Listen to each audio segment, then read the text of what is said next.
প্রধান উপদেষ্টা অধ্যাপক মোহাম্মদ ইউনূসের নেতৃত্বে কোরিয়ান রপ্তানি প্রক্রিয়াকরণ অঞ্চল পরিচালনা পর্ষদ ভূমি নিবন্ধন প্রক্রিয়া দ্রুততর করা এবং বন্ড লাইসেন্সিং পদ্ধতি সহজ করার সিদ্ধান্ত নিয়েছে। দেশের গুরুত্বপূর্ণ এই শিল্পাঞ্চলকে বৈদেশিক বিনিয়োগের কেন্দ্রে পরিণত করা এর উদ্দেশ্য। সোমবার রাজধানীর তেজগাঁও প্রধান উপদেষ্টার কার্যালয়ে কেইপিজেড পরিচালনা পর্ষদের বৈঠকে এই সিদ্ধান্ত নেওয়া হয়। প্রধান উপদেষ্টার সভাপতিত্বে বৈঠকটি অনুষ্ঠিত হয়।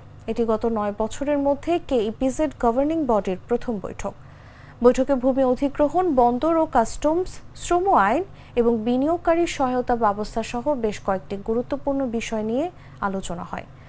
গভর্নিং বডি দ্রুত সময়ে কেইপিজেডকে বাকি ভূমি হস্তান্তর সম্পন্ন করা, অনুমোদিত অর্থনৈতিক অপারেটর মডেল চালু করা, বন্ড লাইসেন্সিং প্রক্রিয়া সহজ করা এবং শ্রম আইন সংক্রান্ত আলোচনার উদ্যোগ নেওয়ার মতো নির্বাহী সিদ্ধান্ত গ্রহণ করে।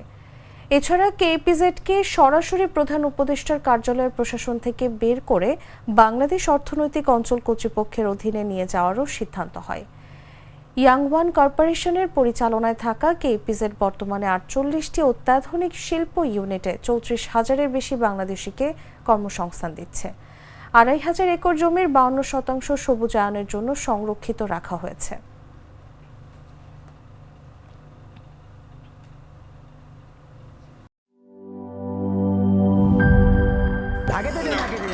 বলছিলাম না সস্তা তিন অবস্থা, এবার বুঝো ঠেলা। ভালো টিউবওয়েল যে কেন না এবার বোঝো মজা। আগেই কইছিলাম দেশের আরএফএল টিউবওয়েল নাও। এবার আর ভুল নাই, আরএফএল ছাড়া উপায় নাই। অল্প চাপে বেশি পানির জন্য আরএফএল।